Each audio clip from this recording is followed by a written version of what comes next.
Climate change is destroying this island off the coast of Virginia.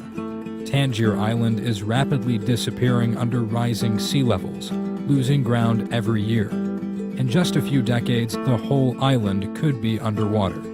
It can be depressing up here when you see these places that used to be a thriving community, and it's all gone now.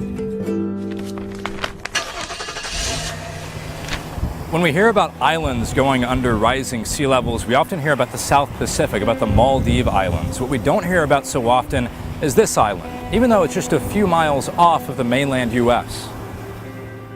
In the past 150 years, Tangier has wasted away to just 1/3 of its previous size. And the 500 or so people who live here know time is running out. I mean, I've seen 75 feet from last October to now be washed away from upwards. We can't handle it any longer. When this green beacon was put here in the 60s, you could step off that onto the land. So you could step off of this beacon right here? Yep, on that land. It was all the way over here then. How long before Tangier Island is not habitable? We've got about maybe 50 years at the mid-range. And if the high-level sea level rise scenario is what happens, at most they've got 25 years. So they don't have a lot of time. David Schulte has studied Tangier for 15 years. His proposal to literally lift the island through engineering might be the only way to save it. But that requires funding from a Congress that doesn't even acknowledge the root of the problem. You know, how long will it take for the sea level to rise 2 feet? I mean, think about it. If your ice cube melts in your glass, it doesn't overflow. We're the only first world country where this is even a debate. Everyone else is on board with climate change, is a real thing that's occurring. These guys have a ticket to New York City. These are peeler crabs. A peeler crab is a blue crab that's getting ready to molt or shed. And this is how a lot of people on the island make their living, isn't it? Yeah, I would say it's almost 50-50. Part of the guys catch the hard crabs and sell them like by the bushel basket, and then the other guys do the soft crabs. Crabs are they're what keeps the ball rolling here.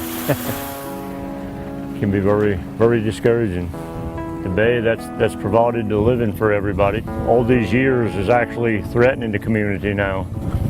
Tangier Island is a historical treasure. John Smith was the first European to come across it. Later in the 1600s, it was founded by several families, among them the Parks, the Pruitts, and the Crockett's, each of which still live on the island.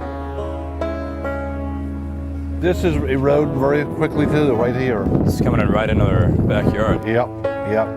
As a matter of fact, I live here. The one with the black roof. How much closer is it now than it was maybe 10 years ago or 20 years ago? Oh, I'd say 10 or 20 years ago, 50 feet. Today, Tangier Island is only a sliver of what it once was. Maps collected by the Army Corps of Engineers shows the rapid loss of land since 1850. As the north half, known as Uppards, wasted away completely, new canals, creeks, and swamps crisscrossed the island, and the west side of Tangier was steadily swallowed by the ocean until the island's residents made a drastic move. It looks simple. This seawall is actually the most effective means of stopping that erosion that's been eating away at Tangier Island.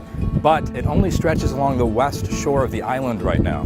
Expanding it to other parts of Tangier Island would be a big project and a much more expensive one. They completed this one in 1989. Haven't lost 1 inch of shoreline since then. And then we need protection on the east side now. I mean, the erosion's going on all around. But the seawall alone won't be enough. You really need an effort to raise the remaining land. And, you know, engineeringly you can do that, but you would definitely have to do that in addition to, you know, like you suggested, the stone protection, the seawall sort of thing. Otherwise, if you don't, you're just going to get kind of a fishbowl effect where you're going to have the stone around the island, but any storm event is just going to overtop them and just flood the entire interior. Today, this is Tangier's problem. But tomorrow, it's a problem for America's entire eastern seaboard. Among the places set to flood under rising sea levels in this century are Miami, Lower Manhattan, the Jersey Shore, and even where we interviewed David Schulte in Norfolk, Virginia. To save themselves, governments here and the federal government will have to acknowledge and address the problem of climate change and rising sea levels. And the country will have to make a decision as to which Americans should be saved. If we go by this criteria, what we're going to end up doing is saving all the big cities, because as a locality, they're going to be able to come up with, say, their local share to do a big engineering project. Whereas all the little towns, like the Tangiers, these small towns are not going to be able to come up with their share to do these big projects. So going by that criteria, we're just going to basically abandon every less than big city entity, you know, in these areas. So I think at the end of the day, we're going to have to use more than that as our decision-making criteria. They're probably going to get the help faster because of the number of people that, you know, live there and vacation there. So I'm sure there'll be more focus there, but we're in need of help from the government, and we think they should, you know, help us out.